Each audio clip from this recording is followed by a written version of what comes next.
Ne rab se noben tega bat, niti lastne smrti, niti smrti od drugih ljudi. Tako jaz verjamem. Zato, ker če se tega bojiš, pol se bojiš življenja. Bojimo se pa življenja zato, ker mislimo, da smo nekaj, kar v resnici nismo. Jure Laharna, lepo pozdravljen na podcastu. Jaz sem se šele čez to izkušnjo naučil, kaj je ljubezen res pomeni. Ker človek, ki ga imaš ti najrajši na svetu, odhaja in ti njemu govoriš vice, brišeš čelo, sam si zraven, objemaš in točno veš, da zaradi tega ne bo nič del vstov ali pa veš vstov nasploh, ne? In si čisto okej s tem. To je pa meni takrat pokazal neko tako moč v meni, ki jo prej nisem bil sposoben videti. Ene so igre, ki jih ti igraš zato, da zmagaš, ene so pa igre zato, da jih ti igraš zato, da omogočiš, da se igra lahko igra dalj časa, ne?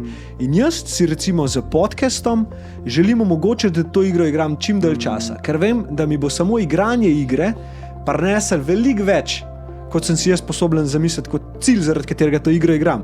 Biti pomirjen z vsem, kar moji čuti zaznavajo. Ne misliti, da je karkoli za rešiti, ne misliti, da je karkoli za spremeniti, ali pa da bi se mogel drugače počutiti. Biti popolnoma pomirjen s tem, kar mi življenje ta trenutek ponuja.